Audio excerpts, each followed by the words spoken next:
국내 대표 국가산단인 여수국가산업단지의 여천 NCC가 자금난으로 부도 위기에 몰리면서 석유화학 산업의 경고음이 켜지고 있습니다. 석유화학 업황 악화에 따른 적자와 재무구조 악화로 부도 위기에 직면했습니다. 물건을 생산을 해서 물건을 팔면 팔수록 손해인 상황입니다. 한때는 저희 회사가 전국에서 연봉 1위를 달성하는 그런 적도 있었고요. 근데 지금 외환위기나 IMF 때보다 훨씬 더 석유화학이 저는 힘들다고 그렇게 판단하고 있습니다.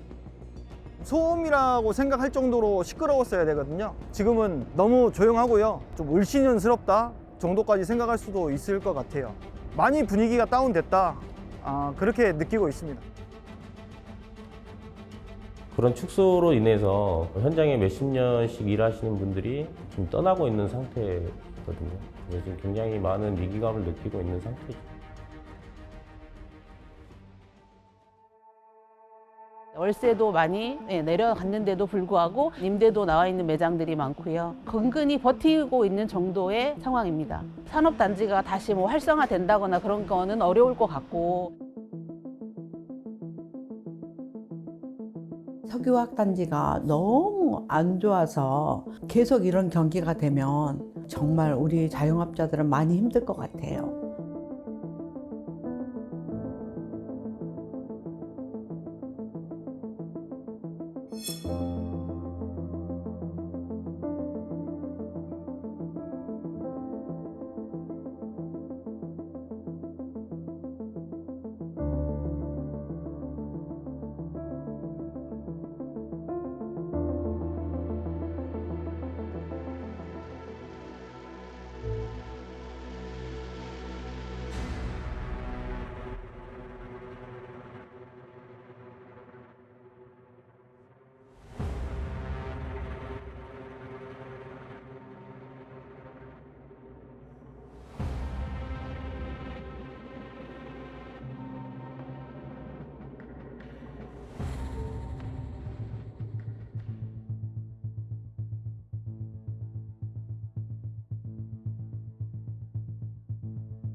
뒤에 보시는 전경이 지금 저희 1사업장 1공장 전경이시고요.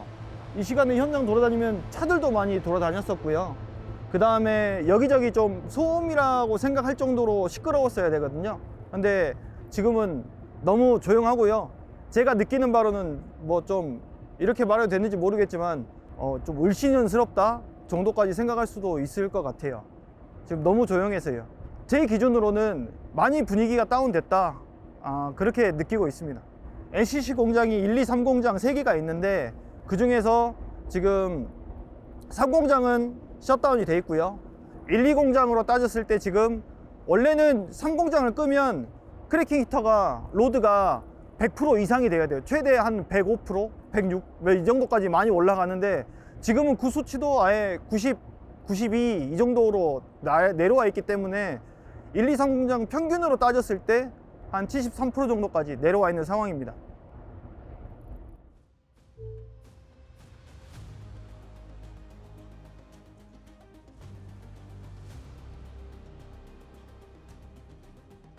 분위기가 공장 같은데 현장을 돌아다니다 보면 시끌벅적했었습니다. 투자 사업이나 이런 것들이 많이 이루어져 가지고 여기저기서 공사를 많이 했는데 지금 돌아다니 보면 공장이 아주 조용해요. 투자 사업이나 이런 것들도 여력이 없으니까 공사성 작업들이 많이 줄어들고 그 다음에 회사 차원에서도 경영상황 악화로 이런 것들이 투자를 못하기 때문에 고용 이런 것도 불안정하고요.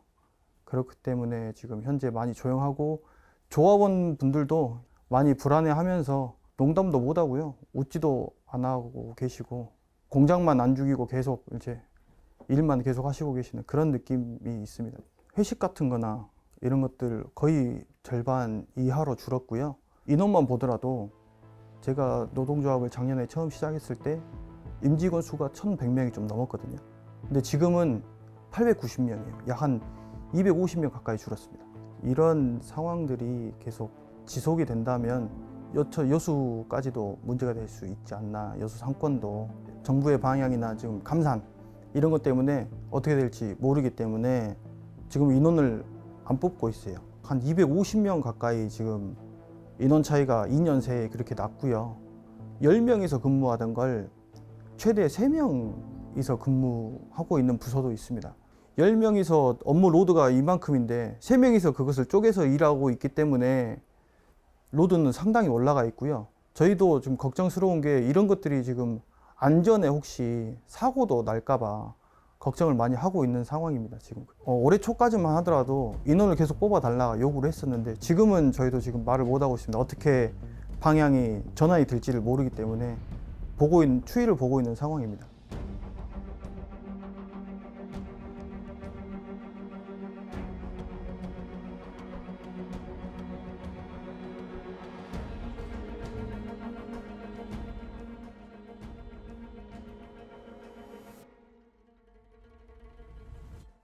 거기에 좀 첨부를 좀 더 해야 되지 않을까? 실질적으로 저기 오갔던 그런 내용들. 예. 그거 하고 이렇게 3가지만 해가지고 좀 보고식으로 해가지고 마무리하자.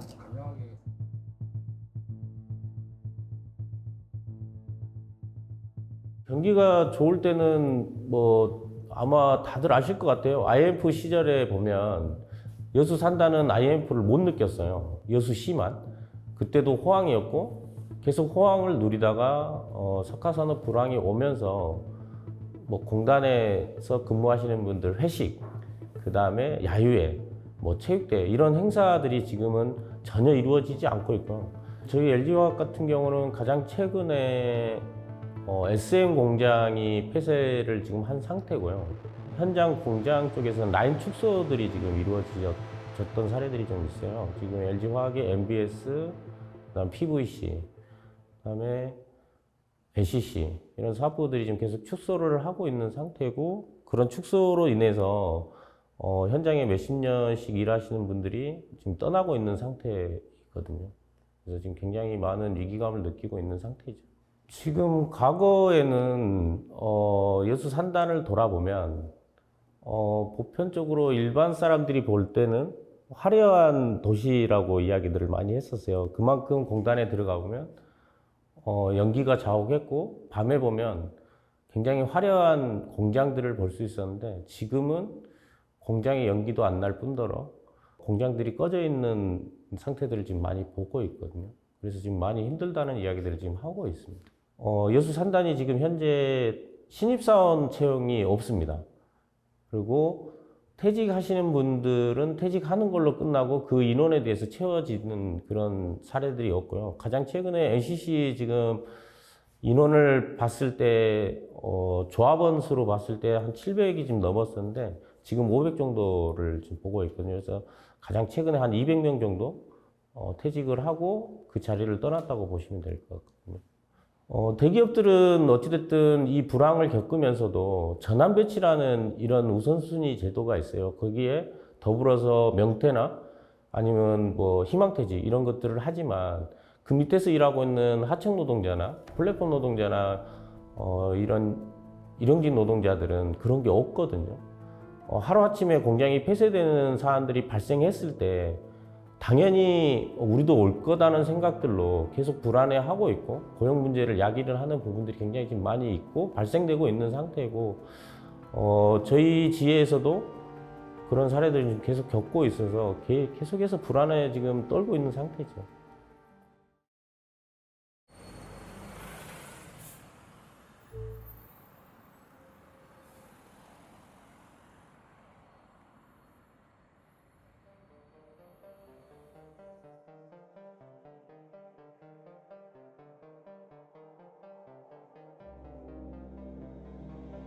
저는 식당은 여기서 15년 정도 했지만 여기 신기동에 거주한 지는 30년 정도 됐고요. 그다음에 이제 흥국상가 내에 거주한 지는 한 20년 정도 됐습니다. 제가 20년도 정도 전에는 여기서 또 옷가게를 했었거든요. 그때는 굉장히 호황을 누렸던 번영된 상가였거든요. 근데 지금은 이제 많이 침체되긴 했죠.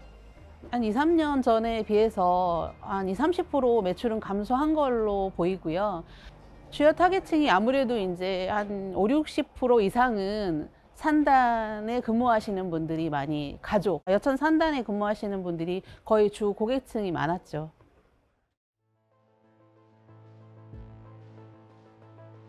흥국상가라면 여수의 제1상권이었거든요. 상점을 내놓을 때 기본적으로 권리금이라든지 전세금이라든지 이런 게 지금 굉장히 낮아져 있는 상태고요. 계속적으로 점차 낮아지고 있는 상태고, 메인 거리에는 기본 권리금이 적어도 1, 2천 이상은 책정이 돼 있었어요. 근데 지금 현재 상태에는 그런 게 전혀 없어진 상태고, 네, 이제 전세금이라든지 이런 것도 많이 낮춰져 있는 상태고 그렇습니다. 월세도 많이 내려갔는데도 불구하고 임대도 나와 있는 매장들이 많고요. 네.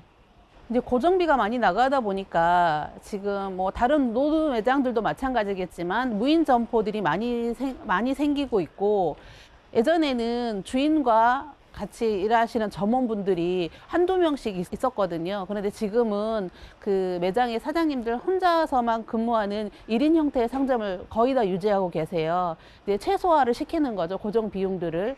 그렇게 하고 있는 실정 같습니다. 그래서 근근히 버티고 있는 정도의 상황입니다. 산업단지가 다시 뭐 활성화된다거나 그런 거는 어려울 것 같고, 올해 말까지 또 공장을 멈추는 곳이 몇 군데 있다고 들었습니다. 그러면 이제 더 어려워질 것 같긴 하거든요. 네네.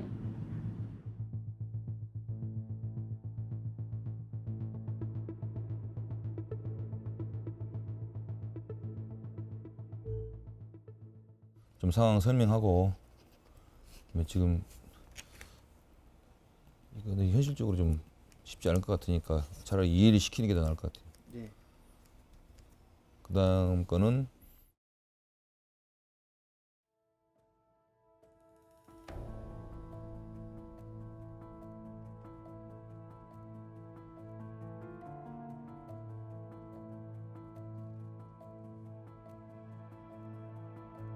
한때는 저희 회사가 전국에서 연봉 1위를 달성하는 그런 적도 있었고요.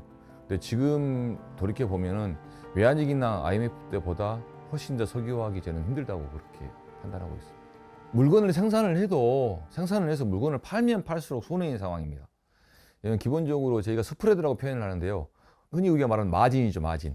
저희가 나프타라는 원료를 사서 에틸렌을 생산해서 팔 때 그 가격의 차이가 얼마냐가 통상적인 스프레드라고 하는데 200불에서 220불 정도는 돼야 손익분기점을 넘깁니다. 그런데 지금 최근에는 110불, 뭐 어제 오늘 경우에 140불 이 정도이기 때문에 만들어서 팔면 팔수록 손해인 상황이라, 그렇다고 해서 안 만들 수는 없지 않습니까? 그래서 생산을 하면서 계속 손해를 감수하고 있는 그런 상황입니다. 상공장이 가동 정지 됐지만 상공장이 가동 정지가 되면 1공장하고 2공장은 가동을 하고 있는 거 아닙니까?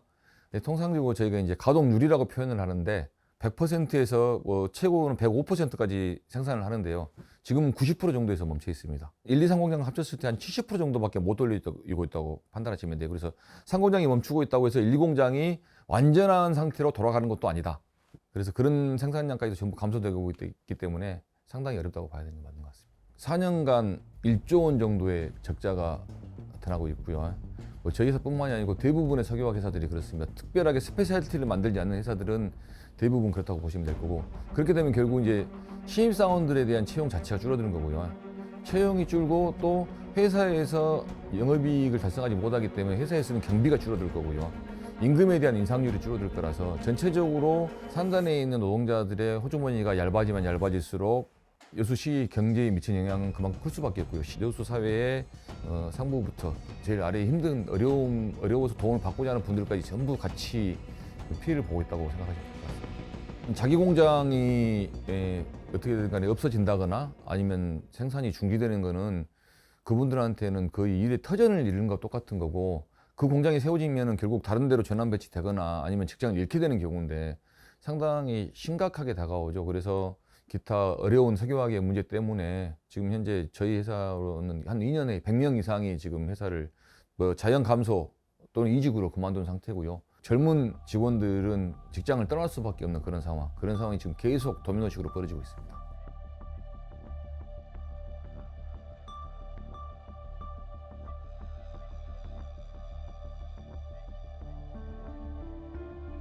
이게 석유화학 산업단지 전반적으로 나타나는 현상인데 가동률이 굉장히 낮게 나타나고 있습니다. 산업이 침체가 돼 있다고 보는 게 맞는 것 같아요. 그러니까 전반적으로 판매가 안 되다 보니까 침체가 되어 있고 공급이 과잉된 상태라서 기업들의 상황이 굉장히 안 좋죠. 그러니까 가동률이 낮아지면 그에 따라서 설비 투자도 당연히 없어지고 설비 투자가 없기 때문에 고용도 축소가 되고 그런 상황이 악순환이 좀 이어지고 있는 게 여수 산단의 상황인 것 같습니다.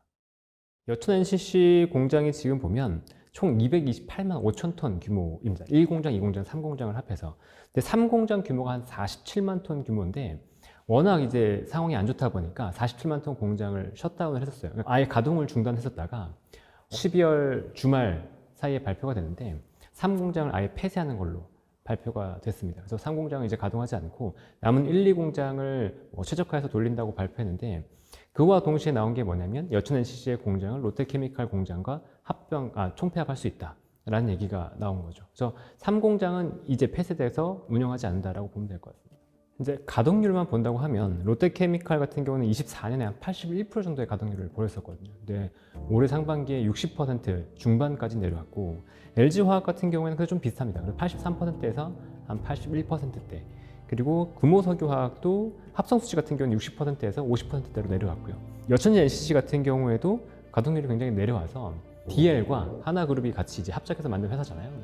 이 두 회사가 합작해서 만들었는데 처음으로 갈등이 생겼습니다. 적자가 누적되다 보니까 이 회사들이 갈등이 생겼고 결국은 이 회사를 어떻게 유지할 거냐라고 얘기하다가 그리고 최근 발표한 건 상공장을 폐쇄하겠다고까지 얘기가 나왔고 그리고 여천 NCC의 공장 1, 2공장도 지금 롯데케미칼과 합병을 통폐합을 해야 되는 거 아니냐라는 얘기가 좀 진행이 되고 있습니다. LG화학 같은 경우는 가동률이 낮아진 상태에서 지금 GS칼텍스와 같이 뭔가 통폐합을 해야 되는 게 아니라고 진행을 하고 있는데 아무래도 통폐합 같은 경우에는 서로의 이권에 대한 얘기들이 있기 때문에 좀 난항을 겪고 있는 상황이다라고 보면 될 것 같습니다. 크래킹 같은 경우에는 스프레드가 굉장히 중요하죠. 판매가 대비해서 우리가 이제 원가가 어떻게 되냐. 이 스프레드가 굉장히 중요한데 이 스프레드가 톤당 한 $300 정도에서 지금 $200 이하까지 내려왔다고 해요. 이 스프레드가 감소하면서 전반적으로 타격이 굉장히 컸다라고 볼 수 있는데 어느 정도까지 타격이 있었냐. 롯데케미칼을 먼저 보면 2021년만 하더라도 영업이익 규모가 1조 5천억 정도에 달했습니다. 그러니까 코로나 직후에 공급 부족 사태가 빚어지면서 석유와 케미칼 가격들이 급등했었고 그때 실적이 굉장히 좋았는데요. 2022년에 단숨에 7천억대 적자로 전환했습니다. 그리고 지금 4년 연속 적자에 허덕이고 있고 올해는 3분기 누적으로만 5천억 이상의 적자를 보고 있습니다. 그리고 여천 NCC 같은 경우에도 2021년에 3천억 이상의 영업이익이 났다가 바로 그 다음에 3,900억, 거의 4천억 가까이 영업 적자가 났고요. 그리고 2023년, 2024년 올해 3분기까지 계속해서 적자가 나오고 있습니다. 올해 연간으로 적자가 확정적이기 때문에 롯데케미칼과 더불어서 4년 연속 영업 적자가 예상이 되고 있고요. LG화학 같은 경우에도 화학 사업만 떼놓고 본다고 하면 지금 2023년부터 3년 연속 영업 적자에 있습니다. 근데 LG화학 화학사업부의 2021년 영업이익이 4조 원, 그리고 2022년에 영업이익이 1조 원이 조금 넘었던 수준이기 때문에 정말 영업이익이 급감하면서 화학 산업이 전반적으로 굉장히 상황이 안 좋다는 것들을 보여주는 거죠.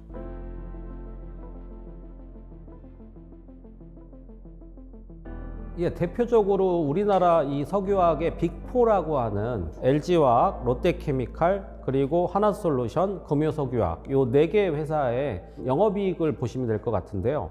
25년 상반기에 요 빅4의 영업이익이 마이너스 4,752억. 그러니까 실제 적자를 보고 있다는 뜻이거든요. 그만큼 지금 전체적으로 수익을 내지 못하고 있다라고 보실 수 있고요.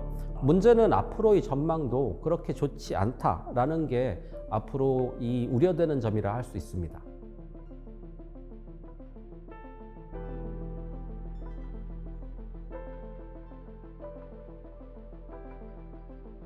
플랜트 쪽, 이제 건설 쪽 일하시는 분들은 작년이 100%였다고 하면 올해는 20%에서 30%밖에 일을 못 한대요. 그러니까는 나머지 약 70%, 80%의 근로자, 일용직 근로자분들은 아예 지금 일자리를 잃고 지금 어떻게 보면 노시고 계시는 상황이고, 일용직 근로자분들을 많이 쓰셨던 이유가 공사나 이런 것들, 프로젝트나 이런 것들 때문에 저희가 이제 공장이 오래됐기 때문에 프로젝트를 계속 이게 설비를 업그레이드 시켜줘야 되는데 그런 것들을 지금 전혀 못하고 있으니까 그런 여파들이 지금 다 일용직 근로자분들까지 그리고 여수의 상권까지 영향을 미치고 있는 것 같습니다.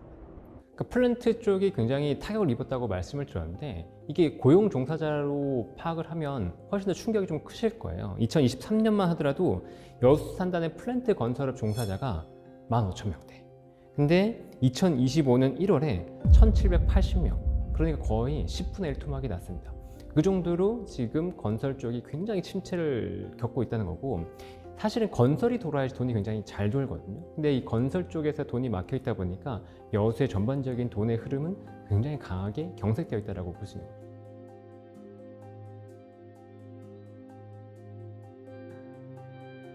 중국이 과도하게 NCC를 많이 설비를 늘려서 됐다. 두 번째는 러시아 우크라이나 전쟁이 벌어지면서 러시아에 있는 값싼 나프타라든가 원유를 지금 수입을 못하고 있다. 그래서 원자재 가격이 비싸다 보니 스프레드 자체가 줄어들었다. 그리고 세 번째는 17년, 18년도에 에틸렌이 어마어마한 호황일 때 그때 정부에서 정유 사업을 하고 있는 그 정유 사업자들한테 에틸렌 NCC 공장을 지을 수 있게 허가를 내주게 됩니다. 그때 당시의 분위기로 봤을 때는 NCC가 돈이 된다고 판단을 했기 때문에 정유사에다가 그걸 허가를 해준 건데요. 그게 결국은 국내 수급의 과도화를 불러온 거고, 중국하고 러시아를 떠나서라도 그런 것들만 정부가 한 4, 5년 내다보고 허가에 대해서 좀 더 엄격하게 판단을 했다고 하면 국내의 이런 위기는 저는 솔직히 조금 더 덜 와닿았을 거라고 생각을 해요. 그래서 세 가지가 복합적으로 작용을 해서, 일단 그런데 중국이 어떻게 진행하고 있는 걸 저희가 막을 수는 없는 거고, 또 국내에서 이미 중동이 SO일 같은 데가 샤인 프로젝트를 만들어서, SO일은 지금 현재 정부에서 이런 구조 개편 한다고 하더라도 본인들은 이제 합류하지 않겠다고 이미 선언을 해버렸기 때문에, 그러면 우리나라 석유화의 패권이 중동으로 넘어갈 수 있는 상황인 거고요. 그것도 막을 수가 없는 거고, 다만 이제 빨리 러시아 우크라이나 전쟁이 좀 종식이 돼서 값싼 원료들을 가져와서 조금이라도 원료를 싸게 사오면 그만큼 제품을 팔았을 때 마진율이 높아지기 때문에 그런 것들을 좀 기대하면서 그러고 기다리고 있는 그런 상황입니다.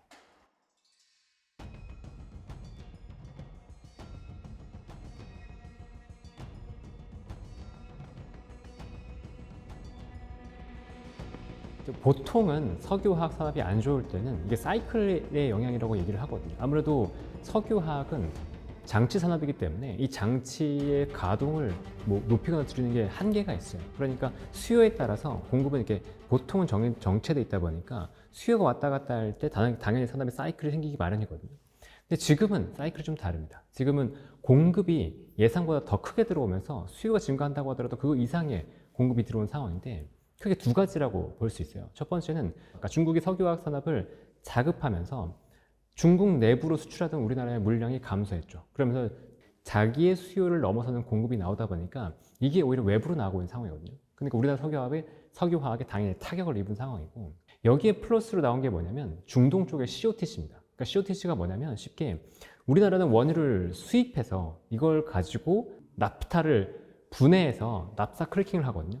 중동 같은 경우에는 크루드 오일을, 원유를 바로 분해하는 COTC 공정을 거치고 있어요. 그러니까 우리나라보다 훨씬 저렴하게 플랜트를 만들 수 있는 거죠. 당연히 중동 같은 경우에도 원유 사업이 끝나면 향후에 자기 먹거리가 없다는 걸 알고 있기 때문에 여기서 산업을 고도화했다고 보시면 되고, 이 저렴하게 나오는 석유화학 제품들이 아무래도 공급이 늘어나는 영향을 주다 보니까 우리나라 석유화학 산업 전반적으로 악영향을 줬다라고 봐야 되겠죠.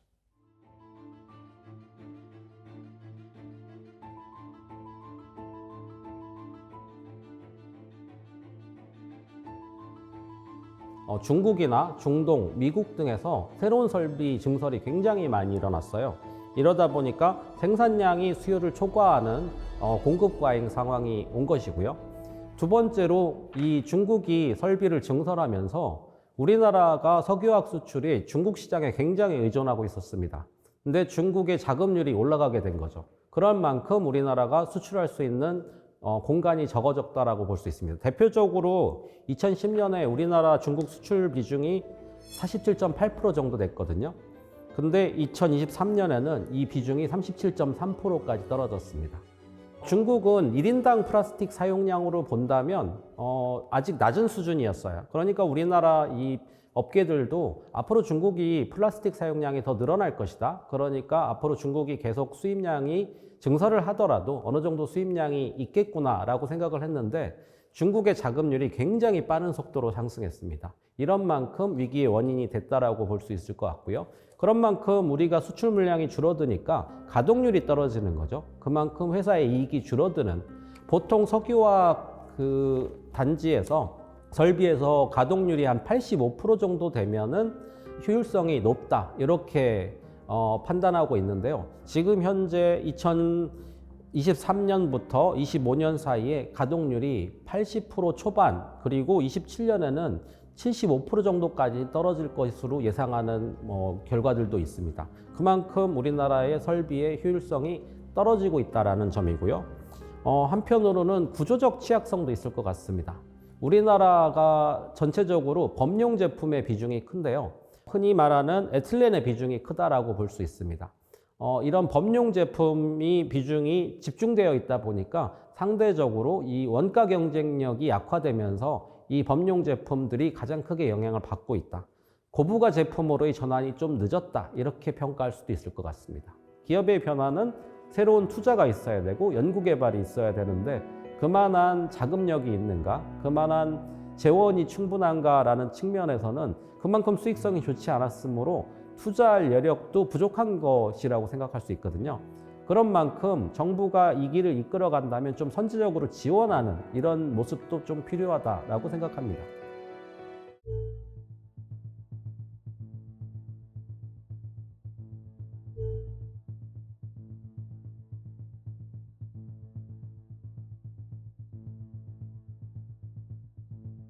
저희 회사만 보더라도 심각한 부서들은 8명에서 10명이 근무하던 부서가 지금 3명만 근무하는 곳도 있습니다.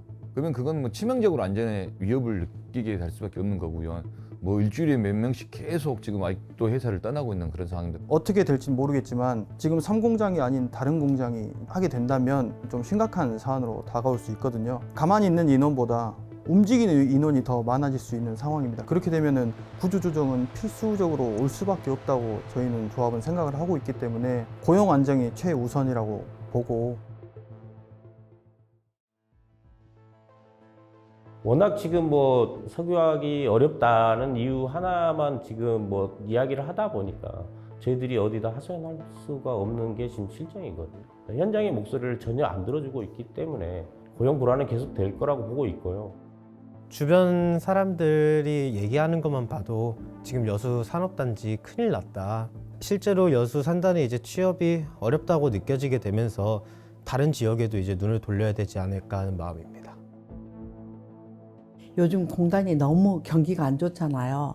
그래서 많은 분들이 오시질 않아서 자영업자들은 굉장히 고민이 많습니다. 2층은 사용을 많이 못해요. 왜냐면 방이 텅텅 비어 있어요. 2층은. 이 모든 상권들이 다 문 닫는 것 엄청 많아요.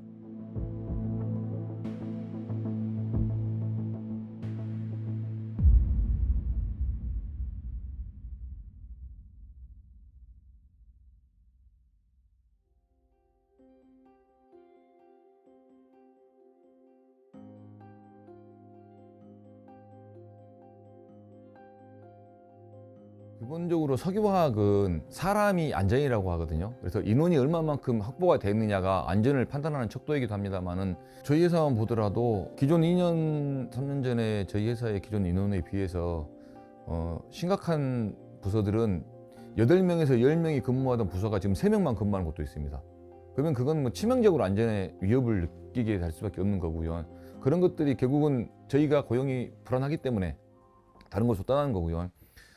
저희 공장이 얼마만큼의 규모로 감산이 될지 모르기 때문에 그런 것들에 대해서 지금 가동 정지에 있는 3공장뿐만이 아니고 1공장, 2공장에 있는 조합원들도 상당히 불안해하고 있는 건 사실이고요. 저도 여러 번 연락을 받고 이런 뭐 SNS를 통해 가지고 저한테 질의도 하고 그럽니다만은 아주 심각하게 그런 것들을 느끼고 있는 거고, 그러다 보니 이직률이 계속 높아지고 뭐 일주일에 몇 명씩 계속 지금 아직도 회사를 떠나고 있는 그런 상황입니다. 그런데 그분들이 대부분 같은 석유화학에 있는 뭐 정유사 쪽으로 가는 분도 많이 계시고요. 그렇지 않으면 뭐 철강, 자동차, 반도체 업종을 가리지 않고 전부 다 그쪽으로 다 이직을 하고 있는 그런 상황이라 매우 심각한 상황이라고 볼 수 있겠습니다.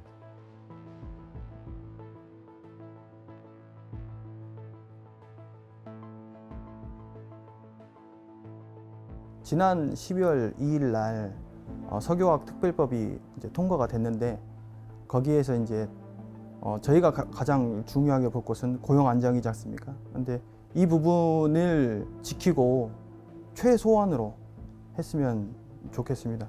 저희 지금 아시다시피 어떻게 될지 모르겠지만 지금 3공장이 아닌 다른 공장이 이제 하게 된다면 그 사안은 저희 조합과 저희 회사 조합원들한테는 좀 심각한 사안으로 다가올 수 있거든요. 잘못하다가는 가만히 있는 인원보다 움직이는 인원이 더 많아질 수 있는 상황입니다. 그렇게 되면은 구조조정은 필수적으로 올 수밖에 없다고 저희는 조합은 생각을 하고 있기 때문에 고용 안정이 최우선이라고 보고 그 세부 사항을 이제 정부와 회사, 조합 이런 부분들이 같이 합심해 가지고 나중에 내년 상반기 때인가 그때 시행령을 제정을 한다고 하는데 그때 이런 요구 사항들이 다 잘 들어가서 안정화했으면 좋겠습니다.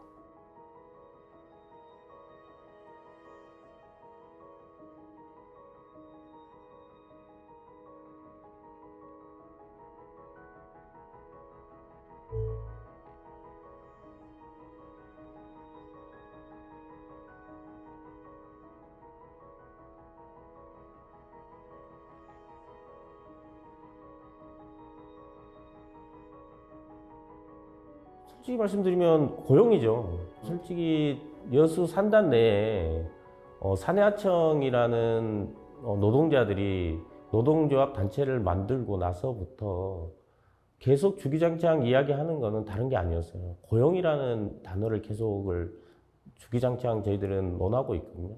하지만 어느 곳에서도 저희 고용 문제에 대해서는 논하지를 않는다는 거죠. 대기업 같은 경우는 고용에 대한 부분에 대해서는 이야기를 하지 않습니다. 왜냐하면 전환 배치를 하면 된다는 이런 생각을 갖고 있기 때문에. 근데 저희들은 고용 부분에 대해서 논의할 수 있는 주체가 없는 거죠. 하청을 담당을 하고 있는 대표들하고 노동의 문제를 가지고도 이야기를 해도 그분들도 어차피 저희들의 그 고용을 가지고는 이야기를 할 수 없거든요. 워낙 지금 석유화학이 어렵다는 이유 하나만 지금 이야기를 하다 보니까 저희들이 어디다 하소연할 수가 없는 게 지금 실정이거든요. 고용위기 지역이 선정됐다고 해도 과연 이분들한테 그만한 혜택이나 아니면 어떠한 고용 불안이나 이런 문제들이 논의가 될지 이런 데서 솔직히 의구심이 많이 들고 있습니다. 현장의 목소리를 전혀 안 들어주고 있기 때문에 고용 불안은 계속 될 거라고 보고 있고요.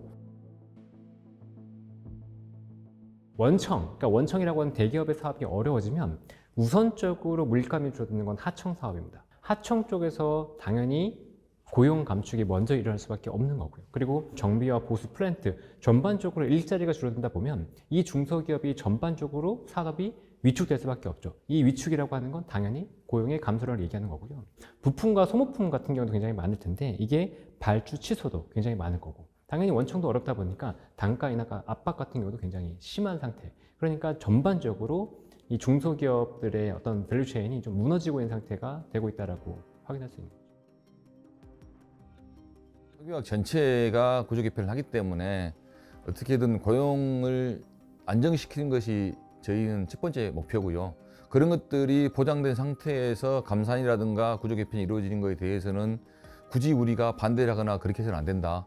어떻게든 사업을 살려야 한다. 그리고 그 사업을 살리는 속에서 고용 안정이 유지가 되고 그래야지 석유화학이 다시 한번 일어설 수 있다는 판단이 있기 때문에 지금 이런 구조 개편이나 이런 것들에 대해서 반대하는 입장은 아닙니다. 다만 이런 것들이 산단별로 회사별로 형평성 있게 잘 이루어졌으면 좋겠다. 그래서 고용 안정이 유지가 되면서 이런 구조 개편이 자연스럽게 이루어져서 우리 석유화학이 다시 한번 화랑을 했으면 좋겠다. 그런 생각 가지고 있는 거고요. 그런 부분에 대해서는 큰 이견 이런 걸 가지지 않고 일단은 상황을 많이 보고 있고요. 구조 개편안이 정리되는 상황을 보면서 이렇게 판단을 할 생각입니다.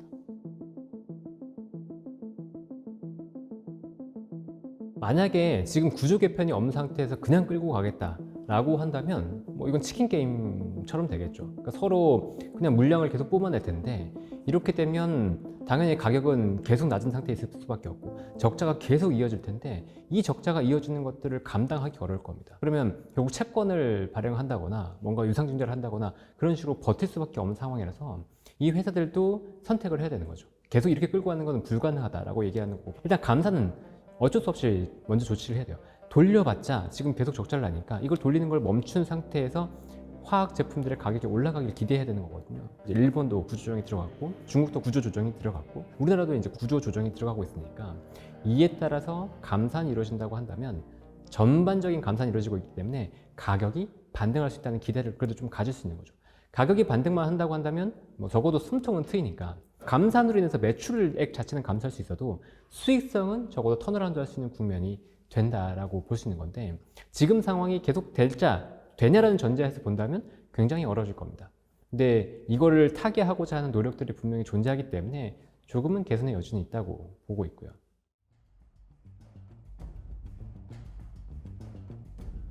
일단 대기업이 가동률을 줄이면 공장 설비를 운영을 중단한다든지 이러면 협력업체 주는 일감이라든지 신규 설비 투자 주문이라든지 이런 것들이 당연히 줄겠죠. 이런 만큼 협력업체들이 굉장히 이 매출이 줄거나 경영난이 생기는 일들이 늘어나고 있는 걸로 보입니다. 실제 데이터를 봐도요. 일부 대기업의 협력업체 여수 지역에서 수는 2년 새 한 15% 감소했다라는 실제 이 분석이 있고요. 협력사 중도 한 400개 정도 사라졌다라는 분석도 있습니다.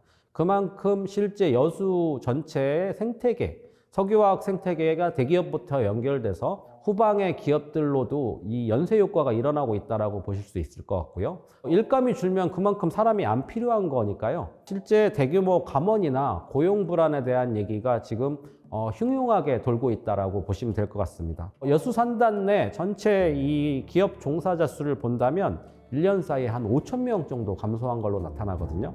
그러면 이만큼 이 상당수의 고용이 지금 위기를 겪고 있다라고 보실 수 있고요.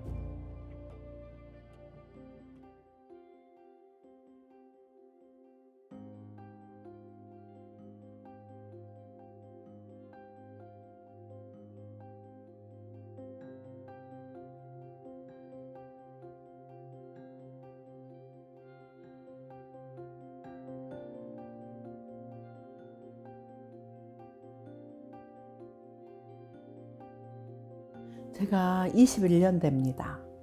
2005년 초부터 지금까지 해나가고 있으니까 약 21년간 해왔습니다. 여수는 산업단지 공단이 있기 때문에 공단에서 회식도 가끔 하시는데 요즘 공단이 너무 경기가 안 좋잖아요. 그래서 많은 분들이 오시질 않아서 저희 자영업자들은 굉장히 고민이 많습니다. 근데 지금 현재는 연말이라 그럭저럭 이제 해 나가고 있는데 1월, 2월, 특히 2월 달은 구정든 달이라 너무 경기가 안 좋을 텐데 걱정이 지금 많습니다. 저희가 아래층, 2층까지 있는데요. 주로 아래층만 거의 사용을 하게 되고 2층은 사용을 많이 못 해요. 여기는 뭐 방이 텅텅 비어 있어요, 2층은.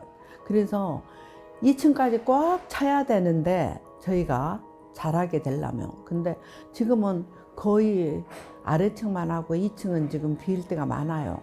경기가 너무 안 좋으니까 어쩔 수 없는 거예요. 네가 좋았을 때는 어느 정도였어요? 아래층, 2층 꽉 찼죠.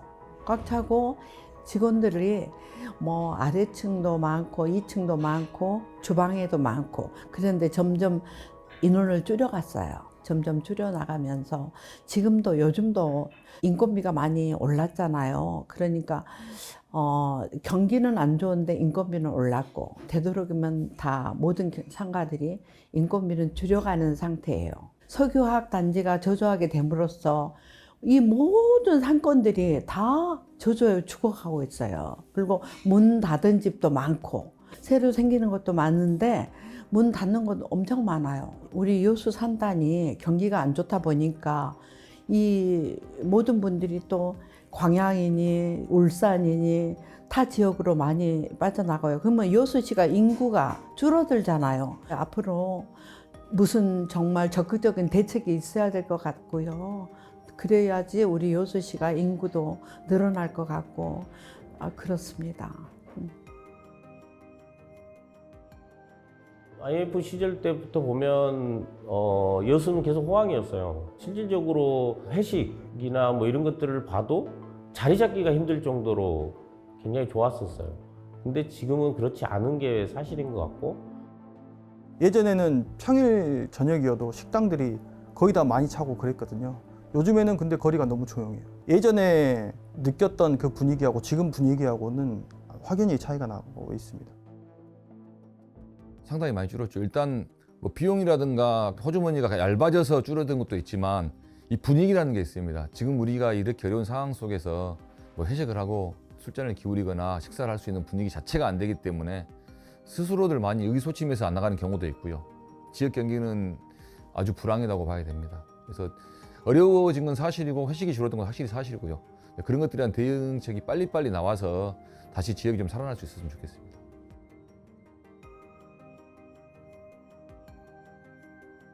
생계의 터전이라고 말을 해도 과언이 아닐 것 같습니다. 근데 이제 산업단지의 대기업들뿐만 아니라 대기업에 따르는 밑에 중소기업들이 줄줄이 문을 닫고 있는 상황에서 대기업이 하나의 대기업이 나간다고 하면 그 밑에 딸려 있는 중소기업들은 굉장히 타격을 많이 받거든요. 그러면 그 직격탄은 저희 상가 쪽 이런 상권에 바로 오고 그럴 것 같습니다.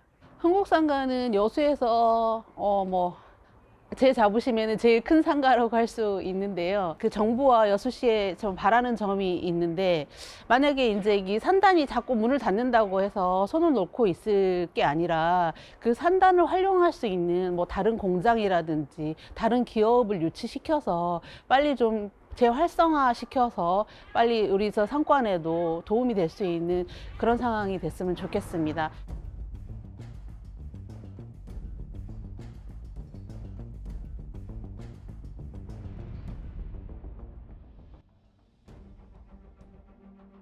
여수 경제에서 봤을 때 전체의 한 43% 정도가 석유화학입니다. 뭐 의존도가 생각보다 낮네라고 생각할 수 있지만 이게 뭐 상권, 그러니까 뭐 상업지역이라든가 이런 것들도 모두 의존하는 건 결국은 석유화학이라고 볼 수 있거든요. 그러니까 지금 여수에서 산업이라고 할 수 있는 건 석유화학 하나밖에 없기 때문에 실질적으로는 훨씬 더 높은 경제 의존도를 가지고 있다고 볼 수 있습니다. 그러니까 석유화학이 무너지면 전반적으로 업황이 굉장히 다운된다고 볼 수 있고요. 우선 매출액 기준으로 여수 전체 이 경제 총조사에서 나온 여수 전체 매출액은 한 78조 2,300억 수준입니다. 그 중에서 석유화학 부분이 33조 8,700억 수준을 차지하기 때문에 43% 이상 차지하고 있는 거거든요. 한 반 정도를 석유화학 부분이 여수 전체 매출을 차지하고 있다. 그만큼 규모가 큰 것이죠. 그런 만큼 석유화학의 침체는 여수 경기 전체의 침체라고 할 수 있습니다. 더군다나 뭐 잘 아시다시피 화학산업에 종사하시는 분들은 상대적으로 고연봉 직종입니다. 고연봉자들이 상대적으로 경기 침체로 인해서 돈을 쓰지 않는다? 그러면 상권의 침체가 될 것이다. 이렇게 연쇄 효과가 있을 거로 예상해 볼 수 있습니다.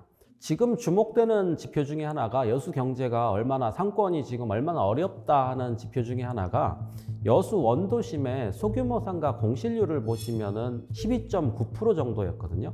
2분기에 그 공실률 수치가 굉장히 높아졌습니다. 35% 정도까지 올라갔거든요. 여수시 원도심 소규모 상가의 공실률이 35%를 넘었다는 건 상권이 붕괴되는 수준 정도의 공실률이다. 이렇게 해석해 볼 수 있어요. 그만큼 여수 경제가 지금 굉장히 어려움을 겪고 있다라고 해석이 됩니다.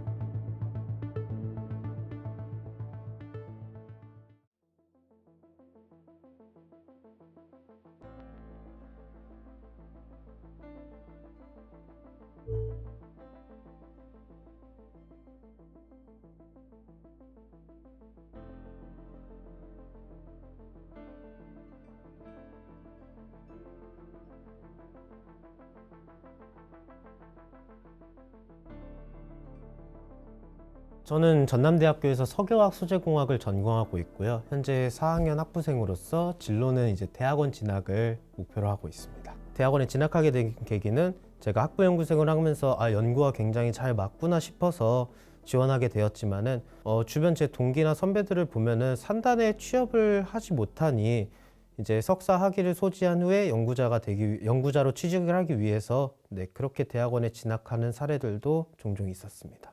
5년 전에 제가 이과를 지원을 했을 때는 저 또한 이제 산단에 취업을 하고 싶다는 영향을 많이 받았기 때문에 석유화학 소재공학과인데 당연히 산단을 타겟팅으로 만들어진 학과겠구나 싶어서 지원했지만은 실제로 이제 학년이 올라가면서 산단이 어두워지면서 저 또한 진로를 다른 곳으로 바라보게 됐던 것 같습니다.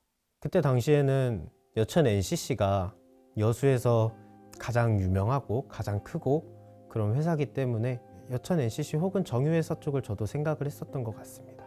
주변 사람들이 얘기하는 것만 봐도 지금 여수 산업단지 큰일 났다.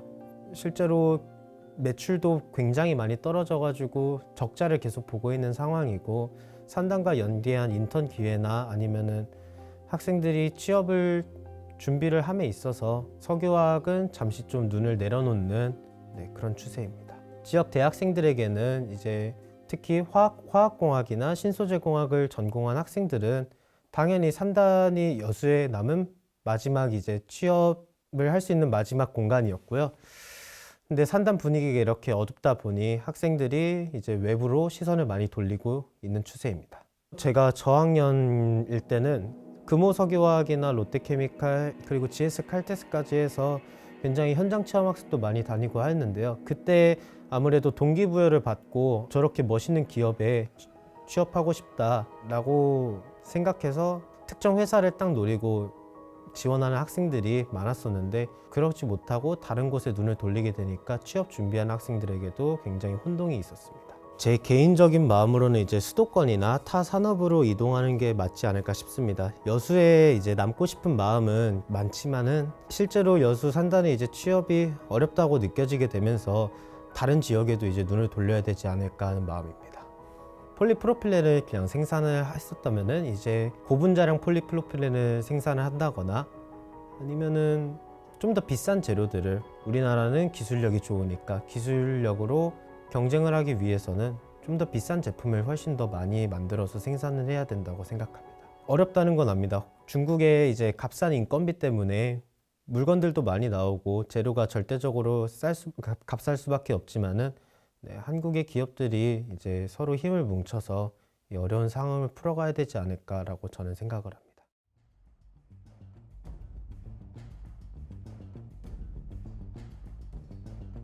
고용 구조도 이 석유화학에만 의존한다고 하면 지방의 상권도 석유화학에 따라서 부침이 있을 수밖에 없거든요. 근데 이게 만약에 그냥 단순 경기 변동이라고 한다면 상권도 그냥 참으면 되는 건데 그게 아니고 구조적으로 이게 무너지는 것이 아니냐에 대한 우려가 커진다고 한다면 여수 전체적으로 이제 도시의 활력이라든가 그다음에 도시 성장성이라든가 이런 것들에 대한 의구심 그리고 그냥 두려움 이런 게 커질 수밖에 없는 상황이죠. 울산도 똑같이 중화학공업을 육성하면서 1970년대에 바다가 인접해 있고 항구가 있다 보니까 이 동시에 이제 개발이 됐던 지역이라고 볼 수 있는데 여수는 석유화학에 특화돼서 개발이 됐어요.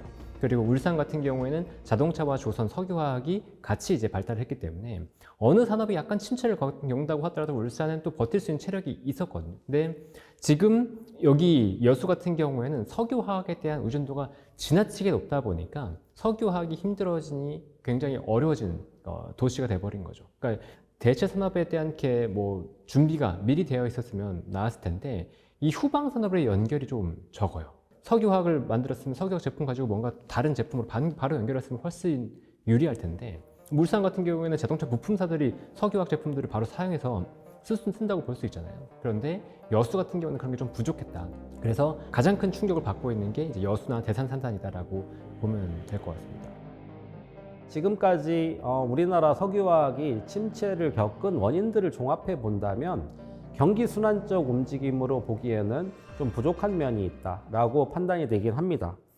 단순한 경기 순환적 침체라면 앞으로 어떻게 경기가 나아지면은 효율성이 개선되고 수익성이 좋아질 것이라는 전망이 좀 비교적 분명해야 되는데 지금 전체적인 글로벌 트렌드는 그렇지 않습니다. 중국의 자금률이 올라갔다든지 아니면 중동에서 증산하고 있다든지 이런 것들이 앞으로 계속 지금 대기하고 있는 상황이기 때문에 우리나라 같은 경우에도 범용 제품의 경쟁력을 단기에 회복하기 어려울 것 같다. 이런 우려가 있습니다. 한편으로 전문가들 사이에서도 지금 사업 재편을 하거나 구조조정을 하는 게 오히려 늦었다라는 의견도 있습니다. 그만큼 우리가 범용 제품 중심의 석유화학에서 하나의 구조 변화를 이루어야 된다. 석유화학이 이대로 지금과 같은 구조로는 어렵다라는 의견이 있고요. 한편으로 이 변화는 좀 빨라야 되겠다라는 의견이 많습니다. 사실은 여수에 계신 분들은 걱정이 많으실 것 같습니다. 그동안 어떻게 보면 우리나라 석유화학의 중심지라는 자부심이 있으셨을 것 같은데요. 그만큼 석유화학 산업이 위기를 겪으면서 그러면 우리 이 여수 경제에도 굉장히 불안하고 고용에도 문제가 생길 수 있고 앞으로 어떻게 되는 것인가 하는 고민이 있을 것 같은데 저는 여기서 여수가 발휘해야 될 실력이 흔히 복원력 또는 뭐 회복 탄력성이라는 얘기를 하는데요. 이런 능력을 좀 발휘하실 때가 아닌가 생각합니다. 석유화학 산업이 중심인 만큼 그 자부심을 회복하기 위해서는 복원력이 필요한데요. 우리나라 경제는 굉장히 조그만 통상국가잖아요. 그러면 언제나 이 위기였다, 언제나 흔들렸다 이런 얘기를 많이 들어보셨을 겁니다. 지금 올해만 해도 우리나라 경제를 흔들고 있는 이슈가 얼마나 많습니까? 뭐 해외 관세도 있고요. 이런 무역 규제라든지 아니면은 경쟁이 격화된다든지 이런 많은 흔들림이 있었습니다만 대한민국 호라는 배가 흔들리지만 뒤집어지지 않는다라는 복원력을 가지고 있는 것처럼 어떤 방식으로 여수 경제를 체질 개선할 것인가, 화학산업의 다시 새로운 첨단 화학산업의 중심지가 될 것인가라는 상상력, 그리고 정부의 지원, 지자체 노력 이런 것들이 잘 결합돼야 되는 중요한 시기라고 판단됩니다.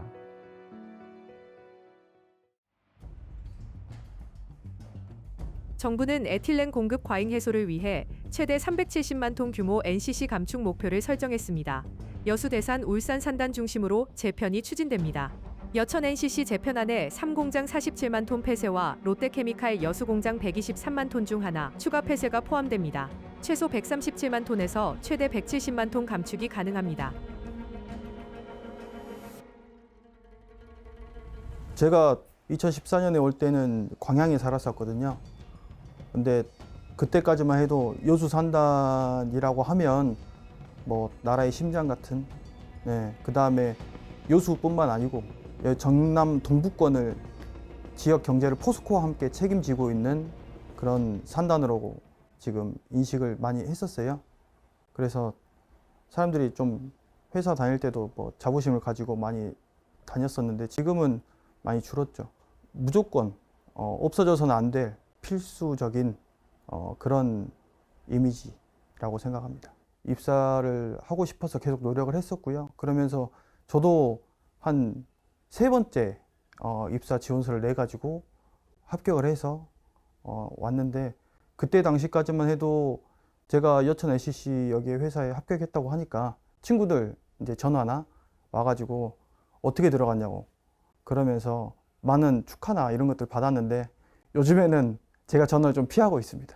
분위기가 많이 안 좋아하세요. 항상 전화 오면은 분위기 어떠냐, 너희 회사 어떻게 될 것 같냐 이런 전화만 계속 받으니까 똑같은 답변 하기가 좀 그래서 그냥 그런다라고만 하고 전화 안 받거나 이럴 때도 있죠.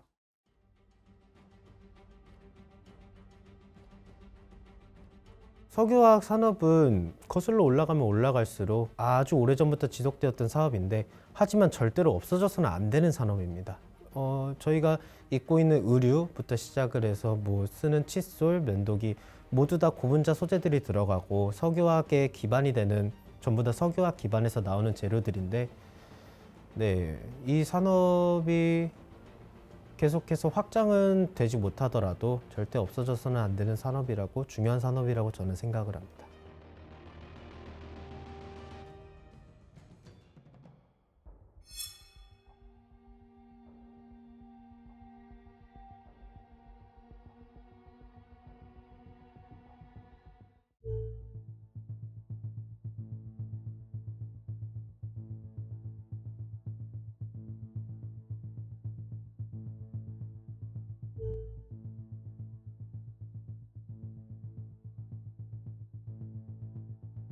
여수의 석유화학 단지는 1960년대 후반부터 조성되기 시작했습니다. 크게 두 가지 이유를 생각해 볼 수 있을 것 같은데요.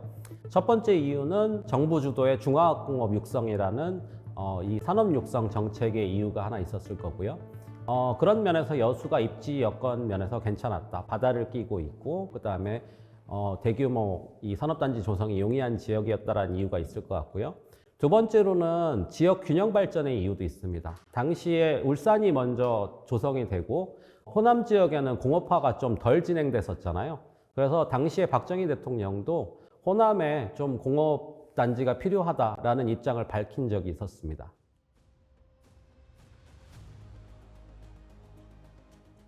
아무래도 우리나라가 산유국이 아니다 보니까 석유를 일단 수입을 해야 될 거잖아요. 그러니까 수입을 한 다음에 이걸 가지고 뭔가를 만들어서 석유화학 제품을 만들어서 수출하려면 아무래도 항구에 있는 게 굉장히 유리하겠죠. 그래서 항구에 있는 곳들이 중점적으로 이제 육성되기 위한 도시로 몇 곳이 이제 선정이 됐는데 그때 울산이랑 여수가 대표적으로 선정이 됐다고 보시면 될 것 같고, 여수는 동시에 이제 화학산업 단지들이 조성이 되면서 클러스터화가 있었어요. 그러니까 여러 가지 뭐 롯데케미칼이라든가 LG화학이라든가 뭐 GS칼텍스라든가 이런 기업들이 동시에 들어오면서 천연의 항구 플러스 클러스터 조성이라고 하는 그 역사적 배경 때문에 전반적으로 석유화학 산업 단지가 됐다고 보면 될 것 같습니다. 기본적으로 말씀 주셨던 LG화학이라든가 롯데케미칼이라든가 그다음에 여천 NCC 같은 경우는 NCC라고 하잖아요. 그러니까 납사 크래킹이라고 해서 나프타를 분해해서 석유화학 제품을 만드는데 가장 기초가 되는 게 에틸렌입니다. 그러니까 우리가 뭐 폴리에틸렌이라고 하는 그런 뭐 다양한 의류 섬이라든가 아니면 플라스틱의 원소재를 만드는 가장 기초가 되는 소재이기 때문에 기초 유분이라고 부르는데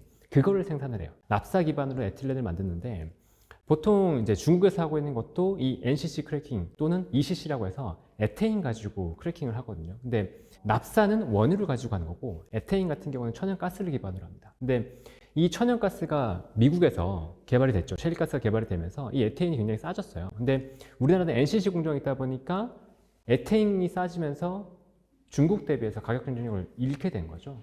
거기다가 공급까지 과잉이 되다 보니까 동일하게 LG화학과 여천 NCC와 롯데케미칼이 모두 타격을 받았다라고 볼 수 있는 상황입니다. 개별 기업을 조금만 더 설명을 드리면 25년 상반기 기준으로 해서 영업적자 롯데케미칼이 3,770억, LG화학이 이제 1,400억 정도고 하나솔루션이 1,480억, 금요석유화학이 1,858억 흑자가 났어요. 그러니까 이게 차이를 굉장히 극명하게 보여주는 건데 금호석유화학 같은 경우에는 고도화된 산업으로 전환이 있었거든요. 그러니까 다른 회사와 다르게 제품군이 좀 달랐습니다. 그러니까 기초유분에서 그래도 전방 산업이 다른 쪽으로 제품이 나가다 보니까 흑자를 먼저 냈어요. 그러니까 석유화학에서도 보면 이런 차이가 분명히 존재할 수 있다는 것들을 확인해 준 거고요.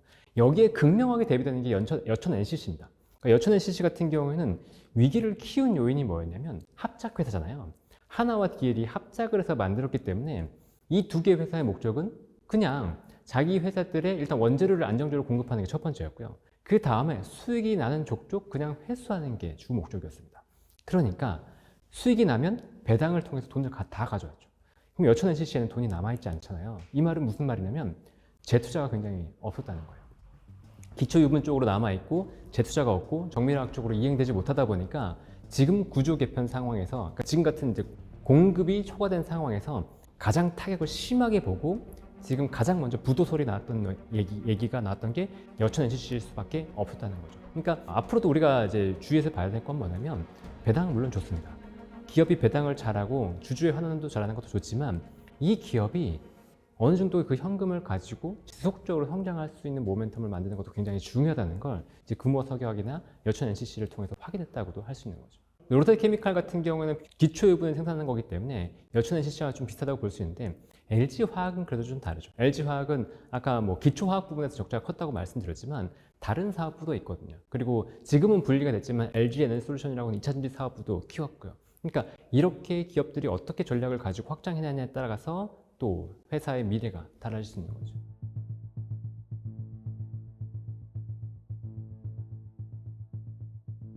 석유화학 단지가 정말 밤에 야경이 정말 예쁘거든요.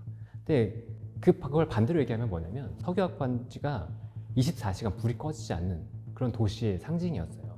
근데 지금 여수나 울산이나 굉장히 석유화학이 어렵죠. 그러니까 불이 꺼지지 않는 호황의 도시였던 것들이 지금 공급 과잉으로 해서 굉장히 침체를 겪고 있고 당연히 주민들도 힘들 수밖에 없을 거예요. 일시적인 위기라면 상당히 좋을 텐데요. 이게 사이클로 인해서 일시적으로 잠깐 실적이 안 좋은 거고 어느 순간 다시 수요가 회복되면서 사이클이 올라오면 그러면 괜찮은 건데 계속 얘기 들었지만 지금은 공급 자체 이슈가 굉장히 큰 거죠. 그래서 중국에서의 공급 과잉 분명히 존재하고 있고 여기에 중동에서 COTC는 이제 막 그 프로젝트들이 올라오고 있거든요. 램프업 되면서 이 프로젝트들이 가동이 되려고 하고 있기 때문에 추가적인 공급 과잉에 대한 우려도 분명히 존재합니다. 그리고 전반적으로 전 세계적으로 친환경으로 가면서 탈플라스틱도 이제 얘기를 하고 있기 때문에 이렇게 된다 그러면 플라스틱의 수요 증가율이 또 정체가 될 수 있는 부분이거든요. 그러니까 생각보다 둔화가 될 수도 있다는 거죠.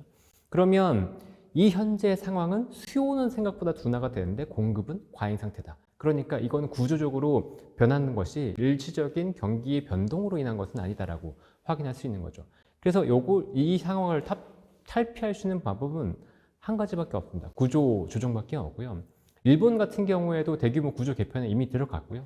중국도 현재 그 구조 개편에 들어가서 일부 시설들을 통폐합하거나 가동 중단하거나 하는 모습들이 나타나고 있고 우리나라도 정부가 나서서 이걸 통폐합하라고 하는 움직임들을 분명히 가져가고 있습니다. 근데 우리나라에서 정부에서 이제 뭐라고 얘기하고 있냐면 기업들의 자구 노력을 보여라. 정부가 지원해 줄 수 있는데 먼저 자구 노력이 없는데 우리한테 돈 달라거나 뭔가 지원해 달라고 하는 건 하지 않겠다라고 발표했죠. 그래서 지금 적극적으로 기업들이 먼저 나서서 통폐합이라든가 구조조정에 대한 개편 얘기들을 하고 있는 상황입니다. 현재까지 충격을 준 건 중국의 공급 과잉이 가장 큰 영향을 준 게 맞죠. 여기에 플러스로 우리나라 경기가 그렇게 좋지 않은 것도 한 가지 한몫하고 있고 여기에 추가적으로 더해서 미래에 대한 불투명성은 COTC라고 하는 중동의 새로운 플랜트들의 영향이 있을 거라고 볼 수 있습니다. 우리나라의 전체 생산 물량을 넘어설 정도로 오버캐파가 굉장히 컸다 정도로 알면 될 것 같습니다.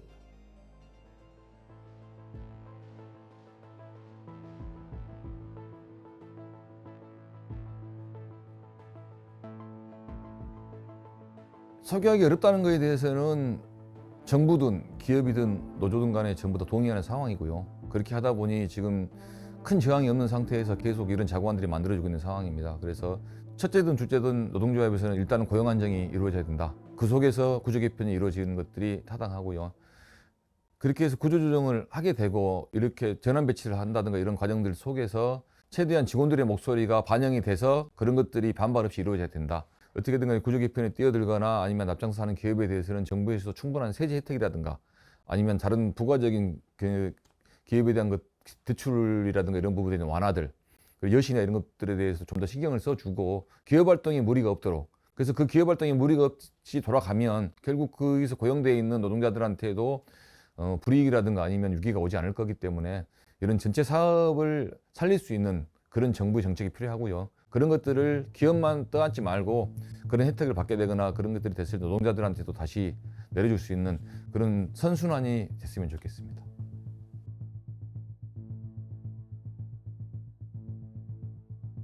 하나의 어떤 정체성을 너무 강하게 가지고 있으면 그 산업이 무너질 때 당연히 힘들 수밖에 없죠. 그러니까 우리가 북유럽에서 보면 말매의 눈물이라고 하는 조선업이 무너진 상징 같은 그런 사건이 있었는데 그런 것처럼 이제 여수도 하나의 산업에 너무 의존하다 보면 그 산업이 무너졌을 때 그러니까 여수라고 하는 도시가 침체될 수도 있다라고 봐야 되는 거죠. 이게 좀 아쉬운 게 어떤 거냐면 전환 산업을 좀 늦게 구성한 게 좀 안타까운 거예요. 그러니까 석유화학 같은 경우에도 단순히 아까 얘기했던 퓨어 케미칼 아주 기초 유분을 만드는 그런 산업에서 정밀화학 부분으로 그러니까 중국 업체들도 넘보지 못하는 그런 화학 부분으로 먼저 선제적으로 이행하고 넘어갔다 한다면 지금 위기가 그렇게까지 타격이 있지 않을 텐데 기초화학이 여전히 큰 상태에서 다른 부분으로 전환이 좀 늦었거든요. 그러니까 지금은 조금 힘든 상황이 된 거죠.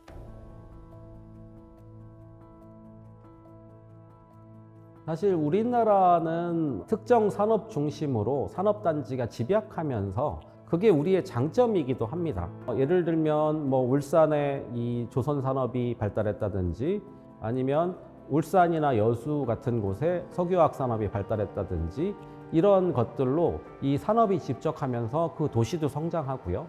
한편으로 그 도시가 양적으로 성장하는 것과 동시에 도시의 이 소득도 수준도 굉장히 높아지고 이런 긍정적인 효과도 있었습니다. 그리고 산업이 하나로 집적하면서 그 내부적인 효율성 또는 혁신을 이루어온 것도 사실입니다.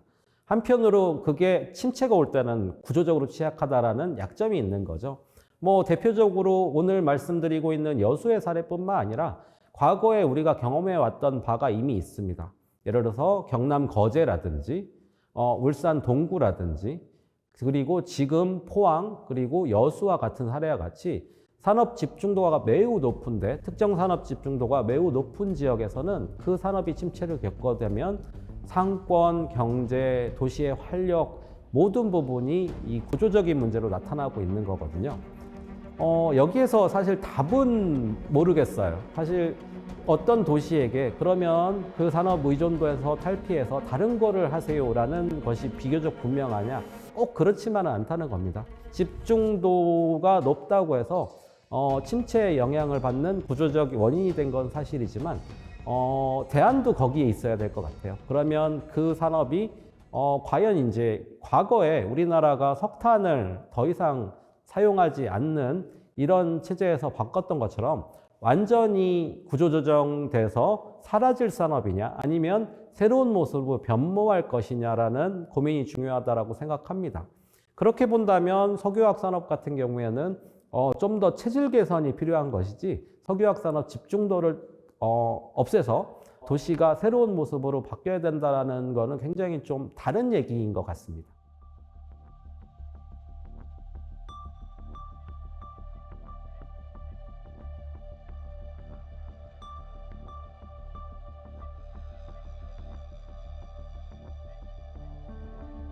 우리 여수는 그래도 석유화학 단지가 잘 돼야 되거든요. 그래서 우리 석유화학 단지에 큰 어떤 다른 뭐라도 도움을 주셔서 석유화학 단지를 제조업의 본산지로 해서 생산도 하고 그래서 우리 중국에서 물건들이 많이 와서 지금 싸게 돼서 지금 많은 걸 좀 손해가 가잖아요, 단지가. 그런데 우리 석유화학 단지의 제조업을 우리 대통령님께서 적극적으로 지원해 주셔서 그런 저기가 되면 우리 여수 인구도 많이 늘어날 것 같아요. 예, 일자리가 생겨서 그랬으면 좋겠어요.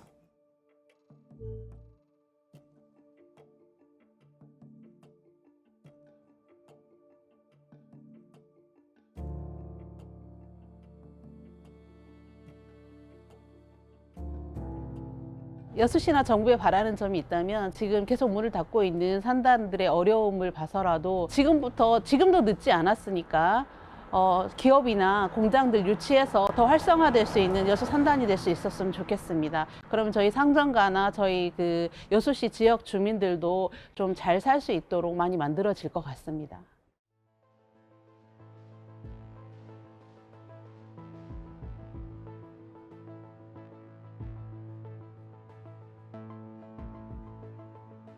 저희들이 어찌됐든 여수 산단에 중요 직책으로 일을 했었거든요. 하청이라는 이름 하나로 몇십 년 동안 일을 해오면서 이 기업들이 발전하는 데 이바지를 했던 사람들을 이런 식으로 하루아침에 내치는 거는 저희들은 아니라고 봅니다. 그래서 그런 부분들을 지자체나 정부에서 좀 더 한번 바라봐 주셨으면 좋겠고요. 제발 부탁이니까 현장의 목소리를 좀 들어주셨으면 좋겠어요. 말도 안 되는 일이 서류로만 보는 게 아니라 진짜 현장에서 이루어지고 있는 문제들이 무엇인지 현장의 목소리를 좀 들어주셨으면 좋겠어요. 왜냐하면 저도 가정을 책임지고 있는 한 사람의 가장으로서 지금 교육을 받아서 여기서 어디로 갈 수 있을까? 아니면 내가 여기서 100만 원을 벌더라도 그 돈을 벌 수 있을까? 이런 걱정들을 지금 많이 하고 있습니다. 그리고 매일 아침 일어나면 지옥과 같아요. 왜냐하면 지금 여수 산단이 힘들다는 이유 하나로 스크랩, 그다음 폐쇄, 공장 매각, 그다음에 인소싱, 체제 입찰제 모든 게 저희들을 향해서 구조조정이라는 이 단어로 지금 들어오고 있다는 생각 하나에 매일같이 지옥이고 매일같이 고통에 지금 받고 있어요.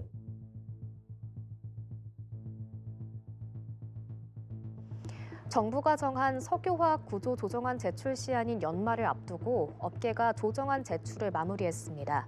LG화학은 어제 오후 산업통상부에 재편안을 제출했다고 밝혔습니다. LG화학은 여수 산단 내 GS칼텍스와 합작 법인을 설립한 뒤 노후한 LG화학 1공장을 폐쇄하는 방안을 재편안에 담은 걸로 알려졌습니다. 여천 NCC는 현재 가동 중단 상태인 3공장 폐쇄와 함께 롯데케미칼과 통합 방안을 담은 걸로 전해집니다. 앞서 롯데케미칼과 HD 현대케미칼의 구조조정 계획에 이어 업계가 재편안을 마련하면서 계획대로 이행될 경우 정부 목표치를 충족할 거란 관측이 나옵니다.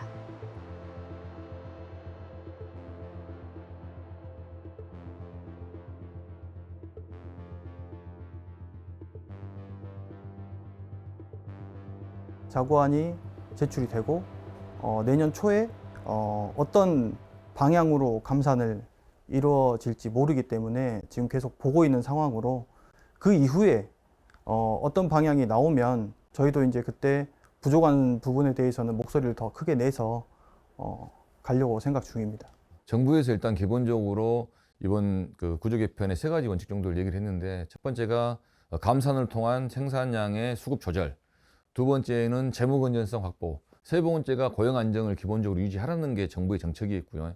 저는 그런 정책에 맞춰서 유지가 될 걸로 봅니다. 그래서 걱정이 되는 게 어느 한쪽 공장이라든가 한쪽 산단만 일방적으로 많은 그 감산이라든가 그런 것들을 하게 되면 그쪽에서는 감산의 그 규모가 크면 클수록 어쩔 수 없는 고용 위기가 올 수밖에 없다고 저는 판단을 하거든요. 그래서 그런 구조조정이 당연시 될 거라서 최소한의 것들로 또는 형평성 있게 대산, 울산, 여천이 고루고루 이렇게 짐을 나눠줘야 된다. 그래야 이런 한쪽에 일방적으로 쏠려서 구조조정이라든가 아니면 고용을 해치는 이런 상황들이 발생하지 않을 것이다. 그래서 그런 형평성에 대해서 되게 초점을 두고 바라보고 있습니다.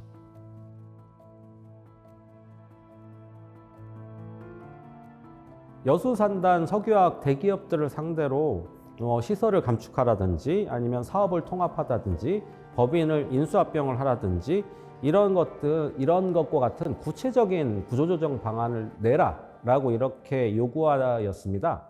그만큼 정부도 이 지금의 현재 상태의 석유화학 산업에서 좀 구조 변화가 필요하다, 좀 체질 개선이 필요하다라는 점을 강하게 압박하고 있는 것으로 보이고요.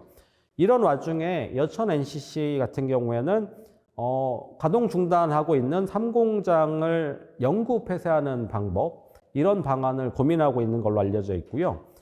최대 140만 톤까지도 이 감산을 검토하고 있다라는 얘기가 나오고 있고요. 실제 LG화학이나 GX, 칼텍스 같은 회사들은 여수 NCC 공장을 합작사 형태로 통합 운영하는 방안을 컨설팅을 맡겼다. 이런 관측들이 나오고 있습니다. 그만큼 정부의 주도하에 지금 석유화학 산업은 구조적으로는 좀 축소되는 움직임, 범용 제품을 중심으로 축소되는 움직임이 앞으로 강하게 있을 것 같다라는 예상입니다.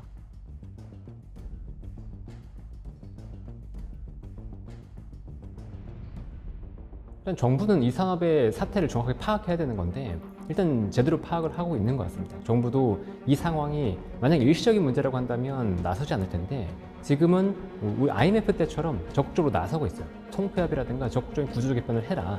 지금은 구조적인 문제이기 때문에 이걸 해결하지 못하고 가면 문제가 있다라고 인식을 하고 있는 거죠. 굉장히 잘하고 있다고 생각을 하고 여기에 추가적으로 이 개편을 만약에 한다면 산업은행이 적극적으로 자금을 지원한다든가 정부에서 뭔가 보조한다거나 만약에 고용 쪽에서 이슈가 생긴다면 이 고용 관련돼서 뭔가 보조금을 준다거나 그런 형태의 지원들이 이루어질 걸로 예상을 하고 있거든요. 그러니까 이런 정부의 정책들은 잘하고 있다라고 얘기할 수 있는 거고 정부의 역할들은 지금 다 하고 있는 것 같습니다.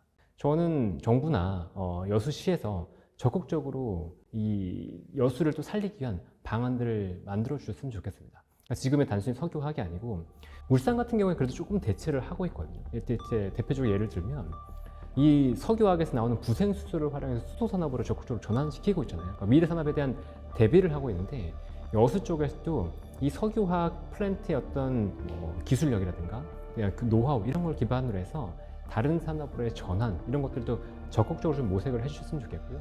그다음에 여수는 아까 말씀하셨던 석유화학이라고 하는 이미지 말고도 또 좋은 이미지도 한 가지 있잖아요. 여수 박람회를 통해서 우리가 해양도시라고 하는 이미지도 구축을 했기 때문에 그걸 기반으로 해서 관광도시도 좀 더 적극적으로 개발을 한다고 한다면 여수의 생태계, 전반적인 도시의 활력이 조금은 더 살아날 수 있지 않을까라고 기대를 해봅니다.